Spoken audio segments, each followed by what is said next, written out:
Welcome to a Blue Room Podcast.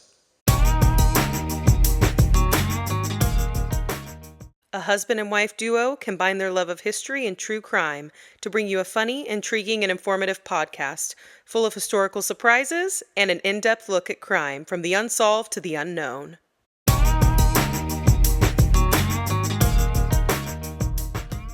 Follow us on TikTok Instagram and YouTube.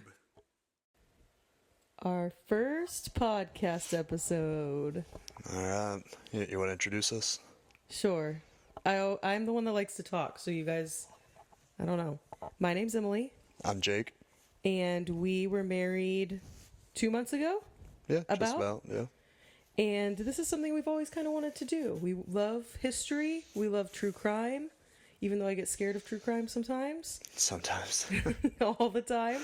And we wanted to do this together. So this is just kind of something we thought would be fun. We are called a Blue Room Podcast, and once we get our video up and running, you're going to see why.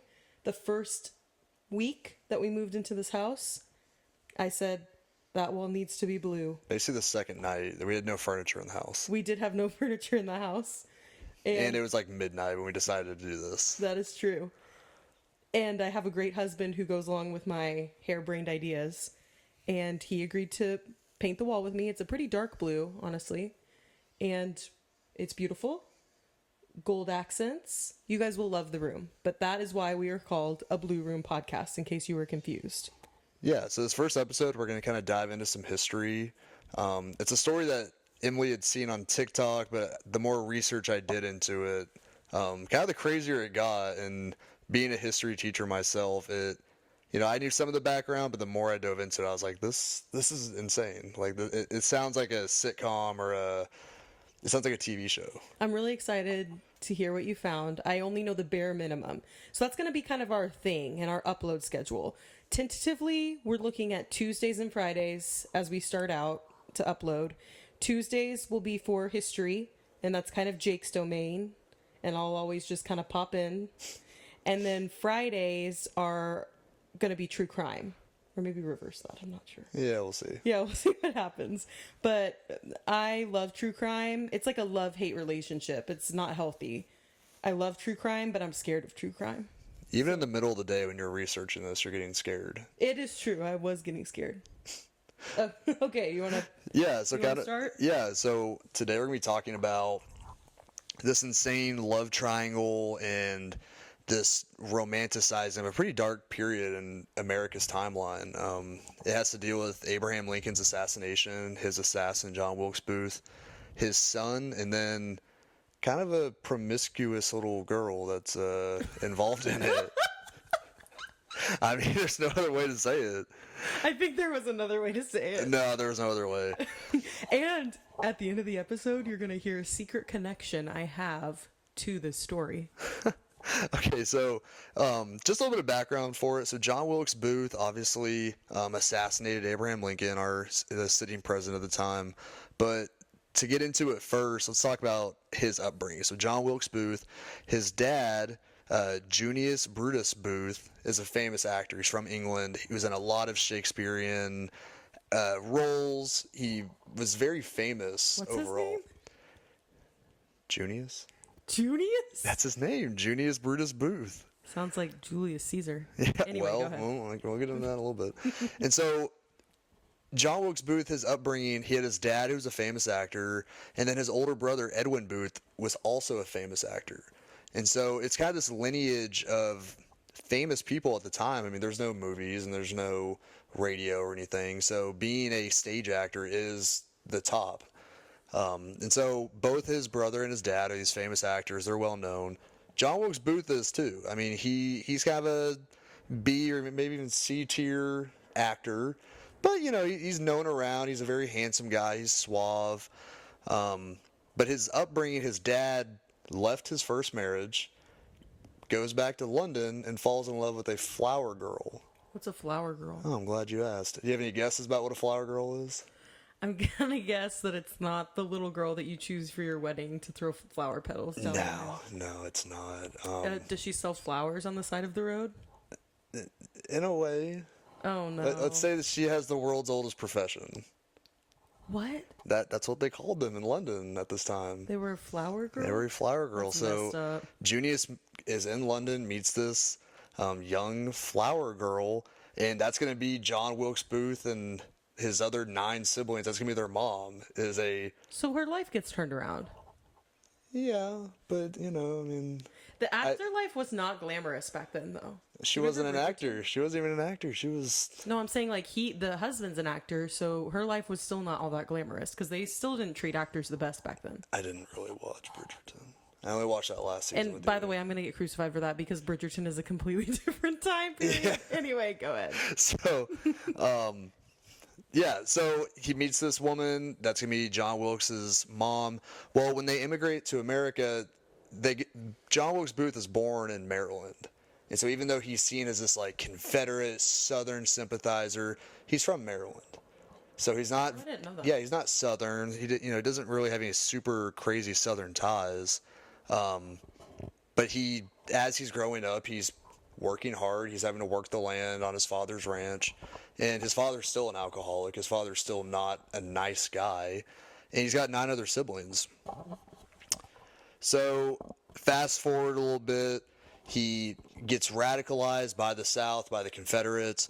He really grows his disdain for Lincoln. So have you heard about this, about habeas corpus? Do you know what that is? It might have crossed my desk now yeah. and then, but I don't know what it means. What does it mean? I don't know. I said Okay. I don't know. So basically, Lincoln during the war suspended habeas corpus. He basically suspended freedom of speech, and that's one of the it's things. like they're trying to take TikTok away. Same thing. Yeah. Okay. So John Wilkes Booth, that's what really radicalizes him. He gets put in jail multiple times for violating this habeas corpus and this First Amendment issue, and that's what really got this all going.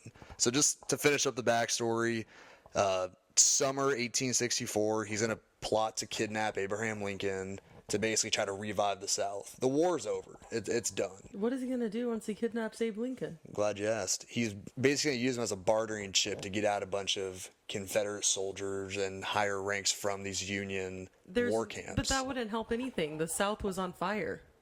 Well, I mean, that's the thing. He. Has he not gone with the wind? I don't think that movie was out yet. I don't think I can say that. Dude. So he's gonna plan to kidnap him, but this kind of blows up. So then he obviously gains the idea for assassination, and him with his henchmen are going to look to assassinate Lincoln, but also his vice president Andrew Johnson and the Secretary of State William Seward. Oh, the plot thickens. So all 3 were supposed to be assassinated on the same night. John Wilkes Booth would be successful, as we know. Andrew Johnson, his assassin, would chicken out last second, so obviously he doesn't get hurt in it. And then William Seward, his assassin, what weapon of choice do you think he was going to use? A hatchet. Oh, close, a knife. Oh. So he busts into William Seward's room, jumps on his bed, starts stabbing. Everyone's going crazy. No one knows what's happening. William Seward survived this attack. He had fallen off a horse and was wearing a neck brace. I remember and so this. he's getting stabbed, but it's not going through the neck brace. So he definitely gets beat up pretty good, but nothing fatal. What about his wife? She wasn't in the room. Oh, weird. I didn't. Was there a flower girl there? I didn't research that part. So Booth pulled the trigger of his Derringer pistol, striking Lincoln in the back of the head. And as he fires the shot and Lincoln falls over, he's going to yell "Sic semper tyrannis," which was like his dad's famous line in his Shakespeare role. So thus always to tyrants. It's what Brutus said when assassinating Julius Caesar. So that's just the backstory. We all kind of know that, but interesting. I didn't know about the flower girls. Few do. So now that we've gotten that out of the way, so you got to think John Wilkes Booth grew up with his flower girl mom, his alcoholic father, and as John Wilkes Booth continued to get famous, so did this opinion of others start to really bother him. It was always you're John Wilkes Booth, you're the actor, you're so great. but your father and your brother, man, they're really something else. And so So there's jealousy taking a root. lot of jealousy, and there's just like there's a feeling of inferiority with him. So he's always playing second fiddle, but here comes this Washington debutante, Lucy Hale, and there is a Lucy Hale actress in 2025. life. Yeah, I don't know if The there's any Hating relation. Game, Pretty Little Liars. I don't know if there's any relation, but that was difficult. A lot of this is difficult to find. So every time I searched Lucy Hale, she was popping up, and I was She's kind such a of cutie. She's a great actress anyway. yeah. So Lucy Hale, back then, this Washington debutante, very beautiful girl. She's the daughter of an abolitionist senator from New Hampshire. So basically total opposite of John Wilkes Booth. But she finds our Southern playboy who has Opposites this attract? who has this inferiority complex. And as they're kind of dating and as they're going, Lucy Hale's father basically asked Lincoln for a change of jobs. He has to get his daughter away from John Wilkes Booth. He knows that he's bad news. Was she an actress too, or she was just like kind of doing nothing? She was kind of a little bit of a do-it-all. I mean, main thing was, the last name had money and had fame with it. So she did a little bit of all of it. So her father's going to ask Lincoln for this new job. Lincoln is going to place him as the ambassador to Spain. Okay. Pretty good gig, right? He gets to go live in Spain and get away from this guy. It's going to break Hale's heart. She's like falling for Booth. She's all in on him. But as she's begging Booth to basically ask him to marry her, he has his mind somewhere else. He's plotting his assassination attempt. And down to the point that she's begging him to marry her, they're at dinner with Hale's mother an hour before Booth is going to go and shoot Lincoln in the head. Oh, sister, he's not giving you a ring. Yeah. 1 hour before. Can you imagine that? Whoa. And the He's reports... sweating bullets. No, the report said he was calm as could be. That he was sitting there, you would never know anything different. Psycho. Yeah. So he's like knee deep in this plan. He's calmly eating dinner, and after the shot, Lucy Hale's not going to see him again alive. He's going to run off. He's going to go to Virginia. He's going to be basically trapped in a barn. A shot's going to hit him. He's going to die in that barn in Virginia. And in his pocket, they find 4 photos. One of them was Lucy Hale, and at this point, they thought, there's no clear reports, but And she had nothing to do with it, right? well, so there's no clear reports. We don't know if they were actually engaged, but we can maybe assume. So in John Wilkes Booth's pocket, after he's shot dead, they find a picture of Lucy Hale. Okay. Well, then our little naughty playboy, they find 3 other pictures of 3 other different actresses Oh my gosh, Flower Girls. that, or just other women he was Oh no. entertaining. And No. so once they take his body, they basically take it in the cover of night, they put it on an ironclad, which is like a giant iron ship. They take it to Montauk, and once again, not confirmed. This is very difficult stuff to find. It's all scrubbed. You had to go on Reddit. Yeah, Reddit has everything. So they go to Montauk, and this woman gets on the ironclad. She gets on this iron ship. She's with some of the sailors from the Navy, and she has a veil on. She's covered. Well, when they unleash, basically, John Wilkes Booth's body, they take it out of the blanket that he was wrapped in. Lucy Hale rips off her veil, basically jumps on the body, and just is like inconsolable. She can't handle what's happening. How did she get there? So basically, right after this, her father takes the job in Spain. She's whisked off almost immediately. Okay, we don't really hear about her. They definitely colluded together. So you got to think, and here's where things get really weird. So they're already kind of weird, but it's like, okay, he liked this girl, but he didn't want You to. also said love triangle. Are you getting to that Well, part? so here we go. Okay. So young Lucy Hale, everyone loved her. She was like the belle of DC. Really okay? beautiful. Well, you look at the photos. I'm not really convinced. Photos back then are not famous. Yeah, I'm just saying, go look it up, people. But everyone's trying to court her. We're talking about like future U.S. Supreme Court justices, future senators, and Lincoln's son. Dun, dun, dun. So Robert Todd Lincoln was rumored to quite enjoy Miss Hale's company. They had met in college. They both went to Harvard. I wish y'all could see my face right now. They both went to Harvard. Basically, they graduate. They kind of go their separate ways. Obviously, Robert Todd Lincoln, his dad gets in the White House. Robert goes and joins the military to fight for the Union. But after and kind of during, the downturn of the Civil War, when Robert Todd is back at home, Mrs. Hale is at the White House quite often, and they're kind of rekindling this friendship. Whoa. But to rekindle a friendship, especially between a man and a woman at this time, Not really happening unless there's intent to marry. yeah, I mean, you don't hang out with someone of the opposite gender like that. So it's also said that Lincoln himself, Abraham Lincoln, was really pushing for Robert Todd to marry her. He was pushing for this courtship to happen. He really liked Lucy Hale, not really knowing that Lucy Hale's real interest, her real love interest, would be the one to take his life. Oh my gosh. So, like I said, we'll never really know all the details of this situationship. This is the OG situationship. It's a deadly love triangle. But this is what I'd say is it's hard to find this stuff. So right after the president was assassinated, Hale's father, like I said, got shipped to Spain. They lived there. Her father had everything scrubbed. Lucy Hale is never interrogated by anybody, even though anybody that had met John Wilkes Booth was interrogated. She never was. And also any type of rumblings about their relationship immediately scrubbed from local newspapers. All the gossip, all the tea, immediately gone. So, is it a case of her constitution was too delicate and he was trying to protect his baby girl, or was it a case of she was guilty and she knew what happened and she was part of the plot? But somehow the potential lover who was at dinner with him an hour before the murder doesn't get even questioned. Crazy. So then after 4 years, Lucy Hale comes back from Spain. She marries a politician, William Chandler. Did her and Lincoln's son ever talk again?